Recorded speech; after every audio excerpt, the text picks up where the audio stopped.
Well, hello and welcome to the Tour Report from Secret Golf. This week, it's a brand new week on the PGA Tour. Last week, we had all the excitement of the team event, the Zurich Classic, being won by Patrick Cantlay and Xander Schauffele. And this week, well, we have a brand new event added to the PGA Tour schedule in Mexico, the Mexico Open at Vidanta. And Elk, I had to look up on the map to see where this place was, but basically if you go to Cancun on the east coast of Mexico and you draw a line straight across to the west, you'll find Puerto Vallarta. I've probably murdered the pronunciation of it, but that's where the guys are this week. I always thought it was so exciting to go to Mexico, Diane, because the Mexican people love to have the tour down there. They're very proud people. They're very proud of their players. We've got two real star players in this field and probably a few more exempt players that are at the bottom of this field we'll talk about. But yeah, this is a new place to go. I think the biggest question this week is what is the golf course? What does it look like? And what is the conditions? And how do I play it? That's what every player I've talked to yesterday, and they're all on their way there today or last night. Caddies have been texting me, giving me some updates about the golf course, and they're all very excited to go to Mexico. Okay, good. Well, I've seen a few little things online, mainly from people that I know that work at the PGA Tour. Their commute from the hotel to the course for work every day is by boat. So the course it's on the Pacific, so you have that kind of coastal destination course, but there's also a river, and you have the amazing view, you can see it behind me, of the Sierra Madre mountain range. So by all accounts, did you like that? You're doing great today with the Scottish-Mexican combo. It's great. But, by all accounts, this place is going to be stunning. Talking about the course, Vidanta Vallarta, it's a par 71. It's a Greg Norman design. Now, they opened in 2015, but they had to add 250 extra yards to the course for this PGA Tour event, and they added in 51 new bunkers as well. So they've taken the original design of the course and then they've added length. They've made it trickier, obviously, to be up to the standard of this PGA Tour event course. But I know you've been talking to caddies and players who are there right now, so that's going to be the insight that we want to hear. Yeah, they're all saying the same thing, Diane. It's very similar to Mayakoba, being that on the other coast that you spoke of. It's a little more wide open off the tee. There's no rough. Of course, this is a resort course, and they've added, as you said, 250 yards. It's a bomber's paradise is what we're hearing. Greens are very flat and very medium pace, 10 or 11 on the stamp meter. I was in Florida last week playing at the Floridian, Diane. I was putting on stamp greens that were 14, and it was frightening. So 11 is very, very medium pace, lots of chances, lots of birdies. But I think the key for this week, Diane, is what's the motivation of these players? Who are we picking? Why are they there? Who has the biggest opportunity and what suits them? Even though we don't know much about this golf course, we do have a couple of insights whether it's a bomber's paradise with no rough. Tells us a lot. Yeah. I'm thinking about a couple of stats that I'm picking my players with this week. Okay, so just shy of 7,500 yards, and as you've been hearing from everyone, great for the long hitters. Not such a premium on accuracy and keeping it in the fairway off the tee because there's not really much rough. And then looking at the greens, from what I've been hearing, it's a real, even though we want that distance off the tee, the approach shot is going to be key. And the bunkers, there's a lot of kind of these big cavernous bunkers surrounding the greens as well. So that really helped me when it came to making my picks and looking at stats. And I'm sure you and I are going to dive into that a lot deeper. But the other thing, Elk, with this being one of these coastal destination courses, is the wind is going to play a factor. We're going to have that Pacific breeze that's going to come into play. Yeah, 10 to 15 miles an hour all week is what they're saying, Diane. So that's not too bad for the players. This will be a similar feel to a Hawaii or the other side of the coast, as you said, at Mayakoba. Mm-hmm. The key here is getting to know how you're going to play this golf course. We've had some of our secret golf players, Pat Perez, Pat and Kazai, who have won in Mexico. A lot of people think this is an off week on the tour, but there's some big guns playing. Jon Rahm's down there this week. Wonder why he's there and what he's trying to get accomplished this week. But there's also a big opportunity for a lot of these younger players. The field is backfilled this week with some Corn Ferry players. that we're going to see next year on tour. So I'm actually even going to give you a tip, Diane. I'm introducing one of my picks this week as a hot Corn Ferry player. So there, I'm giving you a little sneak preview. Oh, well, the thing that I really like is, and you talk about the fact that, there's a few headline names playing, Jon Rahm being obviously, number 2 in the world and the absolute favourite. Tony Finau's in the field. Daniel Berger was, but he withdrew at the start of the week, which affected odds a little bit. Abraham Answer. Those are kind of your real headline names. But what I really liked is, I love the way that you call it an opportunity week, and the odds board really reflects that, because you look at the favourites at the top and you're getting like pretty small odds on the likes of Rahm, obviously. But when you move down the board and you have these kind of medium players who really could seize that opportunity, guys that have won on the tour before, and I'm going to go into one of them in a little while, but their odds are high. So there is a lot of value, and I kind of love that about this week, is that you can really dig deep, and we're going to find some great picks in this field. Yeah, well, in the past, there wasn't a lot of great Mexican players when we went to Mexico. And now there is. Abraham Answer, a superstar, and so is Carlos Ortiz. Mm-hmm. I think we're both looking at those guys. They're absolute royalty in Mexico. And they have all these cute things down there. They have mariachi bands out there. They have all kinds of fun things. It's a very cultural place. And these guys feel more connected than we normally feel connected to, say, our home event. It'd be more like me going to Australia or your brother going home to Scotland. They're very invested in this event. And so I look for those guys to play up a little bit. And the Mexican players, they're, as I said, Ortiz and Answer, they're probably 2 of the favorite players in this field. Along with Rahm has Spanish ties, and I think maybe his management company has something to do with this event. Maybe that's why he's there. However, he's always represented well in the Spanish-speaking countries. Rahm is, that is. Yeah, because it's a funny time of the year in that we have a major every month. PGA Championship's only a couple of weeks away. We've got, 2 tournaments, Wells Fargo after this, and then the AT&T Byron Nelson, and then we're into the PGA Championship. So you definitely can see, I read that Shane Lowry's taking 3 weeks off now in preparation for the next major. So that's going to be reflected in the field. But as you say, it's you've got those headline names like Rahm, who there probably is some other reason why he's there this week. But I'm excited to get into these picks. I know for a fact that your guys are all really high odds this week, and you're going to have a very convincing argument for all 3 of them. So, well, before we get into our picks, the games are back up and running on the SG Tour Golf Gaming app this week, which is great. Last week, I kept going to check the app. It's like my go-to for not only the leaderboard of the tournament, but also to see where I am in our games. And we couldn't do it for the team event, but it's back up and running this week, and I've already seen invites coming in from you.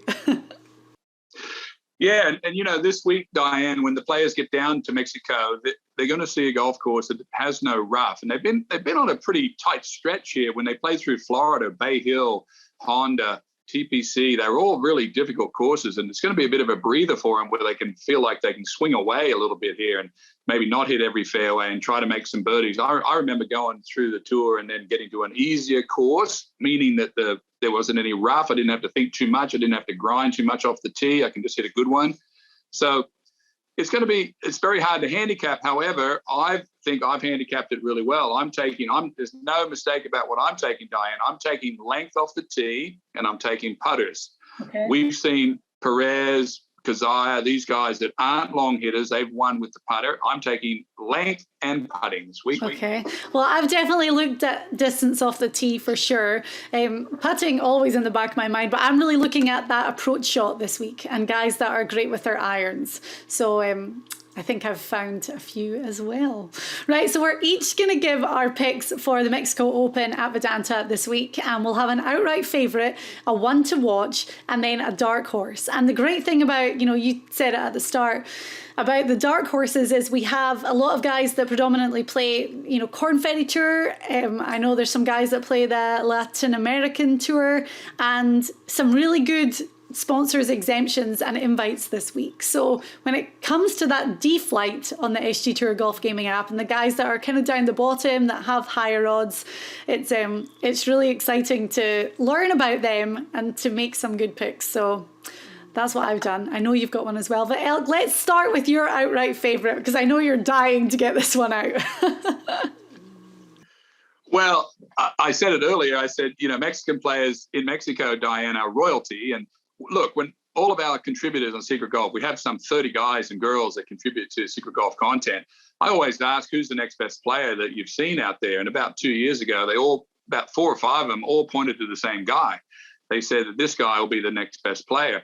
And I didn't know who this was, and finished up winning the Houston Open right here in my backyard. Carlos Ortiz, of course, who I'm talking about. I think his brother's playing this week as well. He is. And he's 90-1 this week, Diane, which I can't even believe. There'll be every person within a 150-mile radius will be out there to watch him and answer. 45th in driving distance, which means he's in the top third of the field as far as length. The 18th hole here is a very long par 5 that will only be reachable by the very long players. Huge advantage to have some length this week. Mm-hmm. And he's 19th in putting.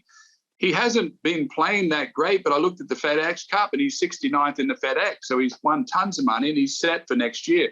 What could be better than playing well in Mexico? Nothing could be better other than the majors. So he plays well in Mayakoba. He does well in Mexico. I'm all in this week on Carlos Ortiz. I looked at him as well, and I agree with you. He hasn't had a great season, but the highlight of the season was that runner-up finish at Mayakoba. So I think that this could be the week to get that kind of pep back in his step. He's going to have a hero's welcome. You've talked about what the fans are like. They're going to be there in their droves cheering for him. And mentioning his brother, I was in Mexico actually last September. We went for our honeymoon after we got married, and Alvaro Ortiz, he had won because the Mexican Open has been going on for a while. Obviously, this year is the first year that it's a PGA Tour event, but he won the last edition of the Mexican Open, and there are billboards of him everywhere. Like, you're driving on the road kind of near Mayakoba, and they have like flags of him, posters. So yeah, it just shows how much they really celebrate not only their golf, but Mexican golfers. And I like Ortiz. How can you not this week? And at 90-1. And I played the Mexican Open once or twice, Diane, down in Mexico City back in the day. I suppose it's the same event. It was fantastic. I loved it. It was right in the inner city of Mexico City. It was, there's a higher altitude. That's why they're handling the 7,500. So I'm sure that the ball's going far down there. So yes. Mm-hmm. Ortiz brothers this week. Okay, right. Well, my outright favourite, do you know, I'm like, do I go with him? It's a little bit boring and predictable, but I had Abraham Answer at 20-1. But I do have a couple of question marks, so I'm going to go into those. But first of all, looking at his stats, we've always talked about the fact that the approach shot, the greens and regs stat, has always been such a strength of his game. And putting has too. However, of late, the putting stats have definitely dropped. But I'm taking that with a slight pinch of salt, because he played really well at the match play. And then remember, it was his hometown event at TPC San Antonio for the Valero Texas Open, and he withdrew because he got sick. And then it was a Masters the following week, and he just couldn't really regain that form. So I think he's probably had a good rest. And like Ortiz, this is a celebration event for them. I know that he arrived on site early, and I'm sure he's had a lot of media obligations too, but I think that it's going to be a real celebratory week for Abraham Answer, and I think this is going to be his kind of first week back after the match play. So I'm picking him at 20-1. I know it's nowhere near Carlos Ortiz, but we just need that putter to heat up and he should be all right. Well, he's certainly a superstar player. Won in Memphis last year at the WGCs. He's almost there or right around all the big events. And I just love the fact that they've got two superstar players that represents Mexico, and they can prop them up as well they should and let everyone look at them and talk about them. And it's just awesome for the tournament. I'm really happy about those two guys. Okay, good. Right, well, moving on to our ones to watch, higher odds. I'm going to jump in with mine because I had a real sneaking suspicion that you were going to pick the same guy. I know you haven't, but I know that you're going to like my pick, first of all, because he's Australian. And then, G'day, mate. And then when we think about, coastal courses, windy conditions, this guy won at PGA National for the Honda Classic one year when it was, that place is always blustery, but it was particularly windy. So I'm going with Matt Jones at 65 to 1. This is what I mean. You're getting guys like really good kind of caliber players with really high odds this week. So I thought I'm jumping on that right away. But he's had 2 top 10 finishes this year, and one of them came at the Century Tournament of Champions. So, again, that kind of like destination golf on the water with the wind. Another thing about Jones is, he just finished runner-up at the Valero Texas Open just a few weeks ago. So that shows that there's form. But I saw him play. He was playing with my brother at the WM Phoenix Open. So I watched his whole round, and I tell you, the downfall for him that day was the wayward tee ball, because he hits it really far and his distance stats are good. His around the green stats are phenomenal, but the wayward tee ball is not going to be that bad this week because we've already said wider fairways and not so much rough. So Matt Jones at 65 to 1, I am all in. And it takes Jonesy about 4 seconds to hit the ball, as you noticed by following him. Yeah. You said he played well at Hawaii. I think he shot a 60 and a 62 on the weekend, 122 on a sort of a tropical course, exactly like this one. Won the Australian Open twice in heavy winds, back to back. Plays super all the time. Every week he plays good in Hawaii. Down in Florida when it gets windy. This is a perfect pick. Yes. Jonesy is awesome. Flat greens. He's a freak putter. He's kind of like Cam Smith. When he gets hot, it's a joke. It's ridiculous. One thing I wanted to ask you, we've talked about the fact that it's Paspalum grass this week. What is Paspalum like when it comes to putting? Does it favor one type of putter, or is it quite a level playing field? Well, I think I've told you this story, but I think it's worth telling again. When I did my when I was in college, I did a thesis on my class on growing Paspalum grass, right? And it likes nasty water. You can water it. The advantage of Paspalum is you can water it with seawater, and It's a little wider blade. So I put Paspalum on 4 little pot plants on my balcony. One, my roommate used to dip snuff, so I put his snuff juice into one of them, poured that in. The second one I put water in. The third one I peed in, and the fourth one I put salt water in. And after the end of the semester, the one that had the chew in it, it grew about this much. The water was only this much.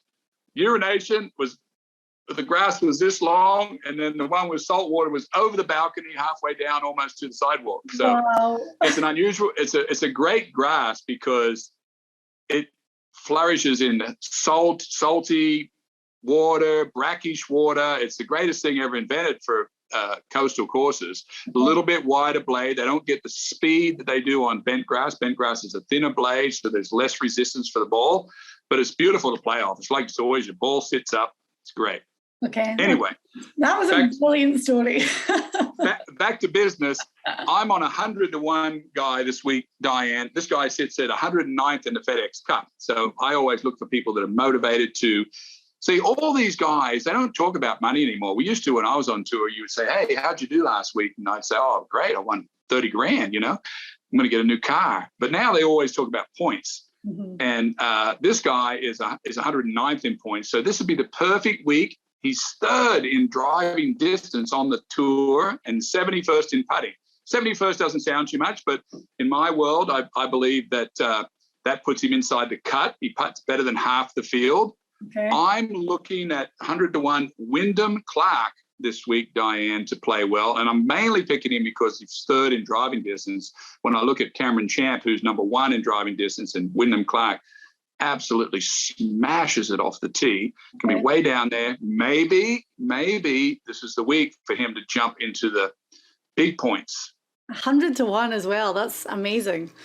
All right. I was just looking because when we did our re-ranking, and you can view our full stat sheet on the SG Tour app, and go and check it out because it's really interesting to have a look at all the numbers. But there's a guy beside him who I almost picked at 80-1, Scott Stallings. So I'm just throwing it out there just because he's been on a really good run of form of late, and we know that he hits it far. He's always in the gym working out. I feel like something good is coming for Scott Stallings, so I was looking at him too. All right, and then we're on to our dark horse picks. And I always say they have to be over 100-1, but you've been delivering the goods already with a 90-1 and a 100-1. I'll let you go first with your dark horse. Well, I've got a 190-1 pick this week, Diane. And as we talked about in the show, a lot of Korn Ferry guys are in this field this week. And this guy will be on the PGA Tour next year. He's number 6 already in Korn Ferry. That will make him into the top 25. So he will graduate after this season onto the PGA Tour no matter what. 4 top 10s, 33rd in driving distance, but 5th in putting. I'm presenting a new name to you today, Ben Griffin from the Korn Ferry Tour. North Carolina guy, big opportunity. I'm all about opportunities. He's going to be with these guys next year. This is a chance for him to step out. He's playing great golf right now. Let's see what he can do in a subdued atmosphere, meaning that there's not going to be tons of people out there like the Honda Classic or Bay Hill. He's going to feel pretty relaxed. He's going to be feeling like a Korn Ferry event in some regards. I've already got him slotted in as my C. I think he's a C this week on our game. Okay, that's good. Well, my dark horse pick is most definitely a D flight player this week, and I'm sure you haven't heard of him before, but his name is Ezidro Benitez. Now, this guy is Mexican, and he was given a sponsor's exemption to come and play this week. So it obviously means so much to him. It's the second time that he's played a PGA Tour event. He actually played in the Open Championship in 2019. So he represented Mexico at the 2016 World Amateur Championships. He's been playing alongside like Alvaro Ortiz. They've kind of been through the ranks together. He won a tournament in Mexico on the professional tour in Mexico when he was only 16 years old or something. So they were really grooming him as one of the big talents to come from their country. But he, at 19, became the youngest winner on the Latino America tour. So that was very exciting for him. It was in Argentina. That got him into the Open Championship in 2019. And it's one of these situations where, what an opportunity week for him. It's incredible. At 300-1, I thought, it's the same thing that we said about Answer and Ortiz, that when they haven't had the best of form, having that support from the fans and playing in their home country just means so much. And I think that that's going to be the same thing for Benitez this week. What an amazing opportunity. So at 300-1, maybe not to win, but I like him making the cut, a top 40, a top 20. I think he's a really good name to watch out for this week. I agree with you, and I have heard of him, and I think those two guys we talked about, Ortiz and Answer, they're dragging all these young guys along, and I couldn't be happier if that happens for you this week. That'd be great. I'd love to see those guys coming up, because I know what it's like in Australia, and I know you know what it's like in Scotland for young guys to get a start and then play well. That's what we mean. You really kind of dive down the bottom, and there's definitely some very interesting people. Matt Every is playing this week too. I know that Matt Every loves you. He's 500-1. Not picking him. Not picking him either. We love him, but we're not picking him. Yeah, we're not picking him. Right, so just to kind of summarise from the very beginning, with this course this week, what did you hear? Because we've already said that it's definitely going to be, from what we've heard, a bomber's paradise. Yeah, that's what we've heard. All these guys are going to get there today. This is Tuesday. They'll play a practice round, then they'll split the Pro-Am tomorrow. They'll start to decide with their caddy, talking to other players, how they're going to approach some of these holes. I'm sort of predicting that the scores will get hotter as the week goes, where they get used to it, what they're used to reading the greens, etc. There will be some guys that'll get off some good starts, but I think it'll get hotter and hotter as they go. I think it'll start out tightly packed, and then they'll get the idea of the course, and off they go. Okay, great. Well, we're excited for the Mexico Open at Vidanta this week. And don't forget, play along in the games on the SG Tour Golf Gaming app. We're going to have some fun, especially as we say, the whole field is divided into 4 tiers based on their official world golf ranking. So when you get to the C and the D tier, there's definitely some interesting picks up for grabs. So we'll be playing along in the games, go up against us. Elk, before you go, I just wanted to touch on two other things that really came out this week. First of all, Phil and Tiger both in the field for the PGA Championship so far. Yeah, that's great. I mean, Tiger obviously at Augusta was in test mode to get around that course. If you get around Augusta for 4 days or probably 6 days with the practice, won't be any problem playing Southern Hills. Phil Mickelson is, coming back from whatever he has been struggling with, all the problems he's having. I think people ask me all the time, what do I think about Phil Mickelson? I'm like, I don't think the guy should stay away. I mean, come out and play. It's what you do for a living, And I just don't think what he did was just ridiculously bad. But that's just my opinion. It'd be good to see them both there. I wouldn't be surprised if they paired them together. That'd be cool. I know, right? And it was his agent that announced it yesterday. But he also announced that they've applied for the waiver for Phil to go and play in the first... we call it the Saudi Tour event, but the LIV event. And his agent just said, like, it's about keeping options open. It's not 100% guarantee that he's gonna, I guess, play in either, but it's the option is there. So we kind of knew there's no turning back for him now with what he's been through. There's no point him pulling out of the LIV series now. He might as well go play and make $4 million if he wins it, because he's lost a lot of other action with his, sponsors, etc. So, the way that Greg Norman is starting to talk about this LIV, where they're not, you don't have to join the tour now. You can play one event or 2 or 3 or 4. It's changed the model, and I think it's changed the minds of a lot of these tour players. Will they step out and play one event if it's in Portland, or will they, while they're at the British Open, will they play one over there with it? I mean, it's going to be interesting to see. I think there'll be more people doing that onesie twosie than what we started at, which was leaving the tour. And with the amount of money up for grabs, we're talking like millions and millions, even for like 3rd place. But say some of the kind of like lesser known names from the PGA Tour go and play. One of them wins it and like wins 10 million or 4 million first. Yeah, I think. Like, do you not think that other people are going to look at that and be like, well, wait a minute, I beat him every week and he's just cashed a check for $4 million. And that has to be a bit of an incentive. It has to be like enticing for them. I think so too. I mean, look, the players have been pretty consistent about they've supported the PGA Tour, and they're listening to what Greg Norman has said about the LIV. Mm-hmm. The press around it has drummed up so much disdain for Greg and the tour and all these things, and there's been so much conjecture and talk about how bad it is for everything. But yeah, it's a lot of money. Well, it's not going away. We know that for sure. There was a round about the players. We thought that maybe the thing had died a little bit, but it's definitely not. They're steamrolling on, and with the Phil press release coming out yesterday, I think we're just going to see more and more of that over the next couple of weeks before this thing kicks off. But Yep. There's a lot to talk about always. Right, Elk, thank you so much. We'll be following along with the Mexico Open at Vidanta this week, and hopefully our picks do great. Thank you, Diane.